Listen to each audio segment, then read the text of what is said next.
नमस्कार बच्चों, कैसे हैं आप सब लोग। मुझे आशा है कि आप सभी लोग अच्छे होंगे और अपने इस कोरोना काल को अच्छे से स्पेंड कर रहे होंगे नई नई एक्टिविटी सीखकर। तो आज हम स्टार्ट करते हैं। आज का हमारा टॉपिक है मल्टीमीटर। तो इसमें बेसिकली स्टार्ट करने से पहले इसके कुछ एक पिक्चर आपको दिखाई गई है साइड में। ये वाली पिक्चर जो होती है ये मल्टीमीटर की पिक्चर होती है। अब इस मल्टीमीटर को हम कैसे यूज़ करते हैं इसके बारे में मुझे इस वीडियो में आपको बताना है। तो अब हम आगे चलते हैं, मल्टीमीटर अपना स्टार्ट करते हैं टॉपिक। तो बेसिकली मल्टीमीटर क्या होता है? Multimeter is mainly use to measure the three basic electrical characteristics of voltage, current and resistance. It can also be used to test continuity between 2 points in an electrical circuit. The multimeter has multifunctionality like it act like ammeter, voltmeter and ohmmeter. कहने का मतलब ये है कि आपका जो multimeter होता है वो आपका एज ए मीटर होता है जो कि आपकी वोल्टेज, करंट और रेजिस्टेंस, यानी कि एक ही मीटर के थ्रू जब हम वोल्टेज, करंट और रेजिस्टेंस तीनों इलेक्ट्रिकल क्वांटिटी मेज़र कर सकते हैं तो उसको हम मल्टीमीटर बोलते हैं। मल्टी का मतलब होता है बहुत सारे, मीटर का मतलब होता है नापने वाला। तो जो बहुत सारी चीज़ों को एक साथ नाप सके उसको मल्टीमीटर बोलते हैं। इसके साथ साथ हम क्या करते हैं, इसके साथ साथ जो है हमारा, हम इसमें आपका इलेक्ट्रिकल सर्किट में आप कंटिन्यूटी चेक कर सकते हैं। कंटिन्यूटी में इसका मतलब होता है कि इस कंटिन्यूटी का मतलब ये होता है कि हम सर्किट में शॉर्ट सर्किट और ओपन सर्किट टेस्टिंग कर रहे हैं। मींस कहाँ पर ओपन हो रहा है, कहाँ पे शॉर्ट हो रहा है सर्किट, हम इस मल्टीमीटर के थ्रू ये भी जान सकते हैं। अब एक ही मल्टीमीटर को जब हम तीन अलग अलग क्वांटिटी मेज़र करने के लिए यूज़ कर रहे हैं तो हम उसको तीन अलग अलग मीटर के रूप में भी लेकर बोल सकते हैं। जैसे जब अगर आपका मल्टीमीटर एम्पियर यानी करंट नापने के लिए यूज़ किया जाता है तो उसको हम एमीटर बोलते हैं। यानी कि जिस समय हम उसको करंट नापने के लिए डिवाइस के रूप में यूज़ कर रहे हैं तो वो आपका एज ए एमीटर हुआ। इसी तरीके से अगर हम उसको वोल्टेज नापने के लिए यूज़ कर रहे थे उस समय वोल्टीमीटर आपका एज ए वोल्टमीटर यूज़ होगा। ऐसे ही सिमिलरली अगर हम उसको ओम यानी कि रेजिस्टेंस नापने के लिए यूज़ कर रहे हैं तो उसको हम ओम मीटर बोलेंगे। यानी कि एक ही मीटर को आप डिफरेंट तीन नाम से भी ले सकते हैं और डिपेंड करता है कि हम यूज़ कैसे करते हैं। उसके बाद हमारा आ जाता है कि आपके मल्टीमीटर कितने तरीके के होते हैं, टाइप्स। तो बेसिकली इधर आपके मल्टीमीटर होते हैं दो तरीके के। एक होता है आपका एनालॉग मल्टीमीटर, एक होता है आपका डिजिटल मल्टीमीटर। तो जो डिजिटल मल्टीमीटर होते हैं और जो एनालॉग मल्टीमीटर होते हैं उनका हम आपको नेक्स्ट स्लाइड में दिखाते हैं कि इसका कैसे होता है। ये आपके डिजिटल और एनालॉग मल्टीमीटर हैं, जिसमें ये एनालॉग मीटर है, ये डिजिटल मीटर है। तो एनालॉग मीटर का मतलब बेसिकली क्या है कि एनालॉग सिग्नल पर डिपेंड करता है। एनालॉग सिग्नल का मतलब ये है कि इसकी ये जो है आपका ये वाला एरिया, ये डिस्प्ले आपका एनालॉग बेस पर है, एनालॉग बेस पर, और ये एनालॉग सिग्नल पर वर्क करता है। इसमें आपका निडल दिखाई दी हुई है तो इसमें हमारा जो डिजिट में नहीं है इसलिए इसको एनालॉग बोलते हैं। दूसरा जो है ये आपका डिजिटल मीटर है, ये वाला, इसमें आपका डिस्प्ले डिजिट में शो करता है। जब ये डिजिट में शो करता है तो इसको डिजिटल मीटर बोलते हैं। यानी कि ये आपका डिजिटल सिग्नल पे वर्क करता है और डिजिट में शो करता है, इस वजह से हम इसको डिजिटल मीटर बोलते हैं। अब आपके डिजिटल मीटर को आज की डेट में ज़्यादा यूज़ किए जाते हैं एनालॉग की अपेक्षा। उसका रीज़न ये है कि आपका जो डिजिटल मीटर होता है वो एनालॉग की जगह आपके वेरियस साइज़ में आ रहे पावर रिक्वायरमेंट में। यानी कि आपका जो डिजिटल मीटर होता है, पहली चीज़ तो आपका एक पॉइंट तो ये है कि वो आपका प्रिसाइज वैल्यू देगा। प्रिसाइज का मतलब ये है कि प्योर वैल्यू, यानी कि आपका मीटर की जो त्रुटि या एरर आती है वो एनालॉग में ज़्यादा होगी, वो डिजिटल में कम होगी। दूसरा है कि ये आपका कम कॉस्टली पड़ेगा, यानी कि सस्ता पड़ेगा। तो इसके कुछ थोड़े बहुत इफ़ेक्ट होते हैं, कुछ अच्छे बेनिफिट हैं, इस वजह से हम इसको यूज़ करते हैं। नेक्स्ट हमारा आ जाता है इस वाले चैप्टर में हम क्या क्या सीखेंगे, ओवरव्यू। तो पहला वही हम डिजिटल मीटर के बारे में इस वाले चैप्टर में जानेंगे। तो वही चीज़ें जो अभी मैंने आपको पीछे रिवाइज़ कराई हैं कि अगर मीटर एज ए वोल्टेज के लिए नापने के लिए यूज़ हो रहा है तो उसको हम वोल्ट मीटर बोलेंगे। अगर वो रेजिस्टेंस के लिए यूज़ हो रहा है तो उसको हम ओम मीटर बोलेंगे। और अगर वो करंट के लिए यूज़ हो रहा है तो उसको हम एमीटर बोलेंगे। ठीक है, तो आगे देखते हैं। ये आपका एक पूरा डिस्प्ले है मल्टीमीटर का, जिसमें ये वाला आपका ये चीज़ जो है ये आपका डिस्प्ले हो गया। ये बेसिकली यहाँ पे दिखाया हुआ भी है। ठीक है, ये वाला ये डिस्प्ले हो गया, ये वाला एरिया। उसके बाद जो है ये वाला एरिया जो है ये आपका एक तरीके से पूरा स्विच हो गया। इसको हम रोटर स्विच भी बोल सकते हैं। मीन्स क्या है कि आपको जितनी भी जैसे भी जहाँ पर सेट करना होगा वो हम यहाँ से इस वाले स्विच को घुमाकर सेट कर सकते हैं। यहाँ से लेके यहाँ तक का पूरा एरिया ये जो सर्किल वाला है ये आपका डिफरेंट इलेक्ट्रिकल क्वांटिटीज़ हैं।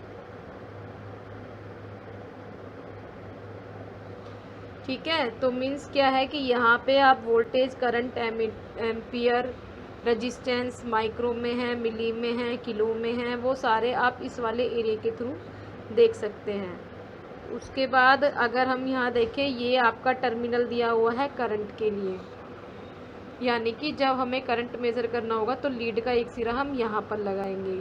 उसके बाद ये वाला पॉइंट है आपका कॉमन, यानी कि इस वाले पॉइंट को आप हमेशा फिक्स करके रखेंगे। आपके बस एक तो मैं दोबारा से बता देती हूँ, एक ये वाला पॉइंट, ये वाला और ये वाला, ये दो पॉइंट ही हमेशा वेरी होंगे। ये वाला जो बीच वाला पॉइंट है ये हमेशा स्टेबल रहेगा, ये वाला ये पॉइंट हमेशा स्टेबल रहेगा। तो ये लीड हमेशा फिक्स रहेगी। हमें केवल एक लीड, ये वाली लीड फिक्स करके दूसरी लीड को वेरी करना है। मीन्स क्या है कि जब अगर हमें करंट चेक करनी है और अगर हमें वोल्टेज चेक करनी है तो हम इस वाले पॉइंट पर लगाएंगे। ठीक है, आगे बढ़ते हैं इसी में ही। अब ये डिजिटल मीटर का आ गया, उसी का ही वही फंक्शन है। अब इसको हमने 3 पार्ट्स में डिवाइड कर लिया है। इसका ये पहला वाला जो पार्ट है ये वाला, ये हो गया डिस्प्ले।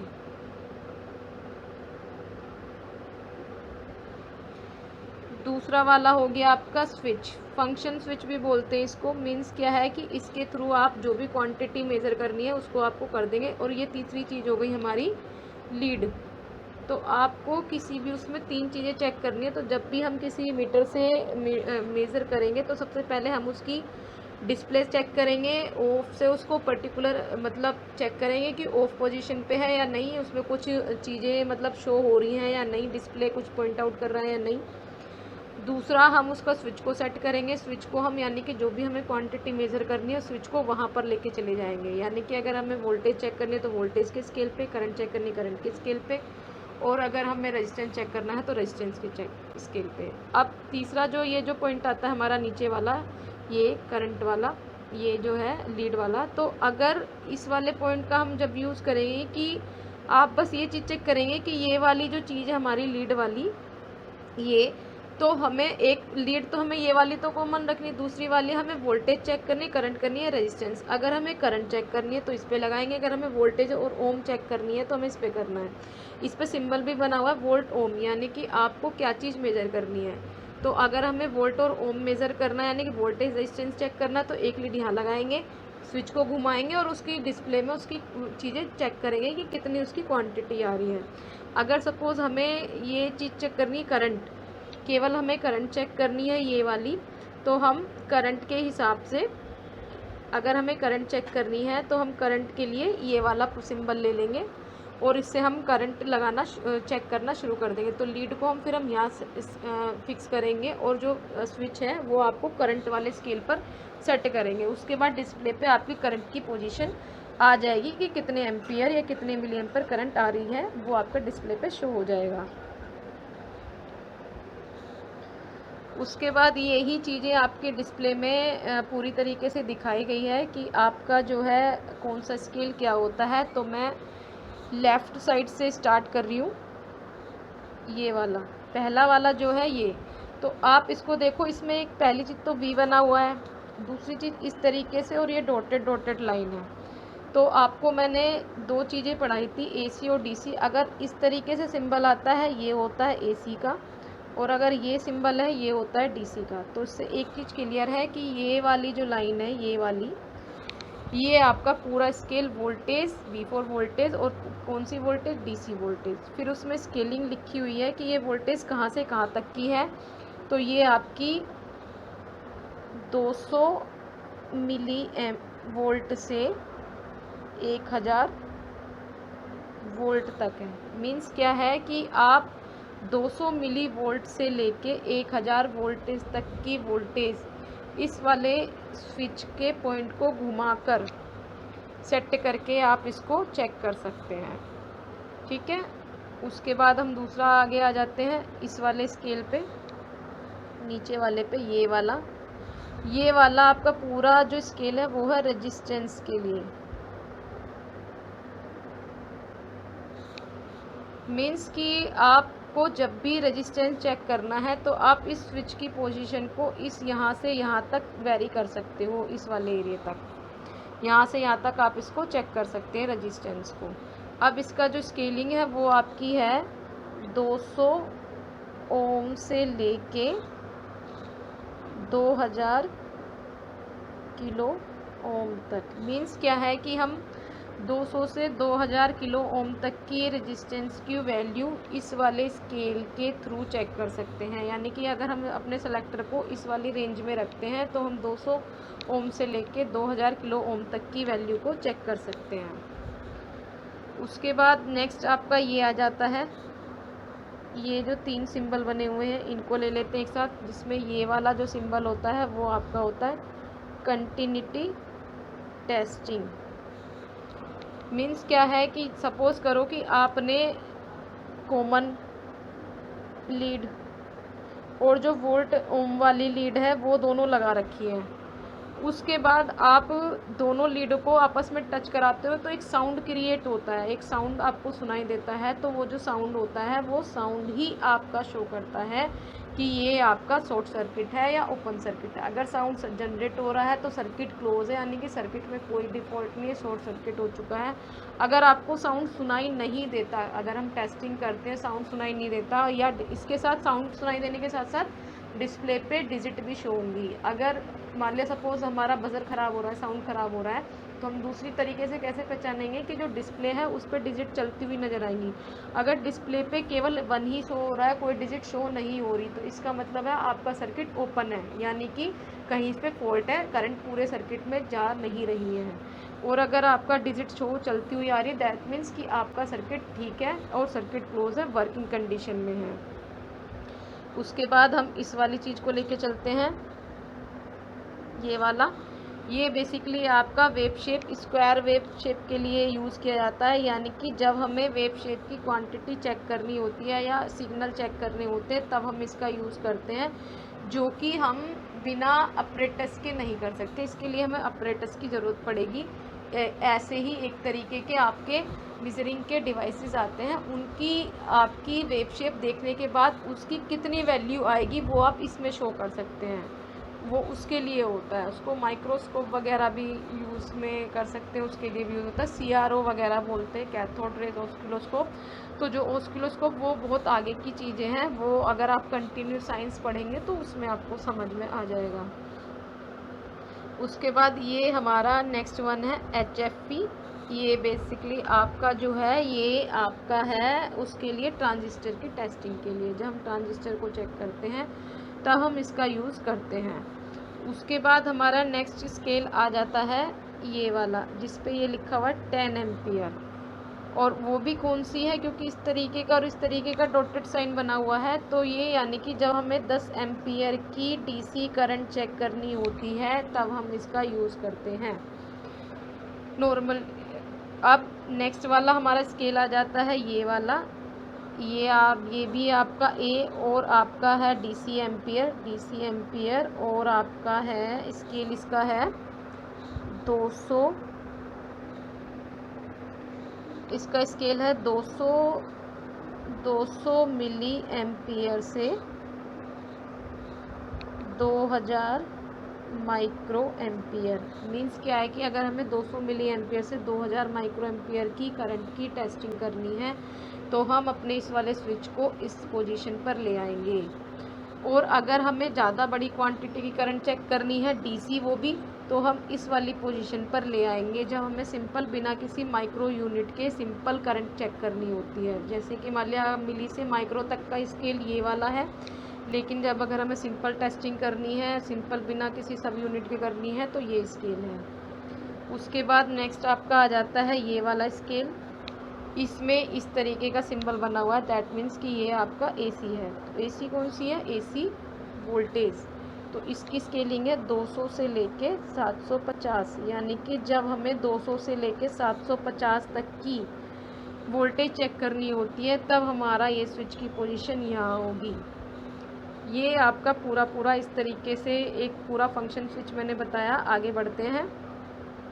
सेम इसी में भी यही चीज़ है, यही चीज़ दोबारा से घुमा के दी हुई है। इसमें आपका वोल्टेज है, वोल्टेज को हम कैसे कैसे चेक करते हैं, क्या क्या रेंज होती है। जैसे मान लिया इन्होंने 20 वोल्ट हमें चेक करनी है, तो इसमें 20 वोल्ट पे ये वाला पॉइंटर सेट किया गया है, 20 वोल्ट एसी के लिए, डीसी के लिए। और सपोज़ हमें 20 वोल्ट डीसी करनी है तो हम अपने पॉइंटर को डीसी की तरफ ले आए, एसी की तरफ ले आएंगे। यहाँ पर ये वाला पॉइंटर आपका डीसी के लिए है और ये वाला पॉइंटर आपका एसी के लिए है। तो जो भी हमें जो स्केलिंग करनी होती है, जो भी चीज़ नापनी होती है, हम उसको पॉइंटर को उसी वाले स्केल पर ले जाते हैं। उसके बाद ये चीज़ें हैं वही मैंने आपको बता ही दिया है कि ये आपका 3 चीज़ों में अगर हम इसको डिवाइड करें, ये आपका डिस्प्ले हो गया, उसके बाद ये स्विच हो गया जिसमें स्विच या सेलेक्टर भी बोल सकते हैं, और ये आपकी लीड हो गई जो कि हमें फिक्स करनी है। इन तीनों को अगर आप सेट कर लेंगे तो कोई भी क्वांटिटी मेज़र करना आपके लिए बहुत आसान हो जाएगा। आगे बढ़ते हैं। अब यही चीज़ें जो हमने वोल्टेज में पीछे सीखी थी यहाँ पर करंट में है। तो इसमें कौन सा वाला, जैसे एक इसके लिए है, सॉरी रेजिस्टेंस के लिए, रेजिस्टेंस एंड करंट। तो रेजिस्टेंस के लिए हमारा स्केल है ये वाला नीचे, तो ये पूरा स्केल रेजिस्टेंस पे सेट कर देंगे, यानी कि हम पॉइंटर जो ये जो इसका पॉइंटर है इसको हम यहाँ पे इस वाले स्केल पे सेट करेंगे। और अगर हमें करंट चेक करनी है तो ये वाला हमारा पूरा स्केल जो है ये नीचे दिया हुआ है, ये हमारा करंट के लिए है। तो हम इसी पॉइंटर को फिर हम यहाँ पर ले आएंगे। ठीक है, आगे बढ़ते हैं। इसमें अब यही चीज़ें आ जाती है। सपोज़ करो रेजिस्टेंस मेज़र हमें करनी है और हमारे पास जो रेजिस्टेंस का स्केल है वो है ये 200 से लेके 2000 किलो ओम तक। अब सपोज़ करो कि मुझे 100 ओम की वैल्यू चेक करनी है, तो मैं क्या करूँगी, मैंने सबसे पहले अपनी लीड चेक करी, लीड को उस पर फिक्स किया। दूसरा मैंने सेलेक्टर स्विच को यानी कि फिक्स किया। तो सेलेक्टर मैं कहाँ करूँगी, क्योंकि मुझे 200 एम्पियर चेक करनी है तो मेरा पॉइंटर यहाँ 200 पे होना चाहिए। तो मैं ये 200 वाले पे सेट करूँगी। तो यहाँ पे डिस्प्ले पे वो जितनी भी उसकी वैल्यू आ रही होगी 200, 100 ओम, वो आपकी आ जाएगी। अगर मैंने 100 ओम के लिए लिखा है तो यहाँ पे 100 ओम की डिस्प्ले हो जाएगी। और अगर मान लिया मुझे वैल्यू चेक करनी है 201 सपोज़, तो अब क्या है, मेरा ये वाला जो स्केल है ये केवल 200 तक ही चेक कर सकता है। तो अगर मैं इसको पॉइंटर को इसी पे ही रखती हूँ, डिस्प्ले पे 1 शो होगा। अब ये 1 हमें तो 200 चाहिए, 201 चाहिए, 1 तो हमारा काम का नहीं है। तो हम क्या करेंगे, इस पॉइंटर को यहाँ 2000 वाले स्केल पर ले आएंगे। तो अब ये वाला पॉइंटर 201 से लेके 2000 तक के बीच की सारी रेंज को काउंट करेगा। तो अब 201 हो, 501 हो, 401 हो, अप टू 2000 तक का ये वाले स्केल पे सेट करने से डिस्प्ले पर आपकी डिस्प्ले हो जाएगी उस वाले रेजिस्टेंस की वैल्यू। सपोज़ हमें 10 किलो ओम का करना है, अब क्योंकि अब 10 किलो ओम का, सपोज हमें 10 किलो ओम का करना है, तो 10 किलो ओम में आपका क्या है कि हमारे पास 2000 का मतलब होता है 2 किलो ओम। तो यानी कि ये वाला सेलेक्टर जो होगा वो केवल 2 किलो ओम तक का ही चेक करेगा। 2 क्योंकि 2 से बड़ा होता है, इसलिए हम इसको आगे वाले सेलेक्टर पे यानी कि 20 किलो ओम वाले पे सेलेक्ट कर देंगे। तो इससे क्या होगा, आपके रेजिस्टेंस की वैल्यू यहाँ पे 10 किलो ओम की वैल्यू शो हो जाएगी। तो इस तरीके से इस बात का ध्यान रखेंगे कि कोई भी क्वांटिटी अगर उस रेंज के अंदर आती है तो हम उस वाले पर्टिकुलर सेलेक्टर पे नंबर पे सेट करके उसको चेक कर सकते हैं। लेकिन अगर कहीं भी 1 शो हो रहा है, इसका मतलब ये है कि वो वाली जो यूनिट है, वो वाली जो क्वांटिटी हम उसको चेक कर रहे हैं, वो आपकी मीजरिंग स्केल से बड़ी है, तो हमें अपना स्केल बढ़ाना होगा। थैंक्स बच्चों। तो ये आज हमने सीखा मल्टीमीटर, उसके डिफरेंट टूल्स हमने सीखे, उसके डिफरेंट फंक्शन हमने देखे, हमने स्विच की सेटिंग सीखी, हमने लीड को सेट करना सीखा, हमने डिस्प्ले पर उसकी रीडिंग को पढ़ना सीखा। अगले वीडियो में हम उससे डिफरेंट तरीके से उसकी testing, component testing, voltage testing आदि सभी सीखेंगे। बहुत बहुत आप सभी का आभार और धन्यवाद। प्लीज़ कीप वॉचिंग और subscribe my channel also. Thanks to all. Thank you very much. Stay safe, stay home. Thank you.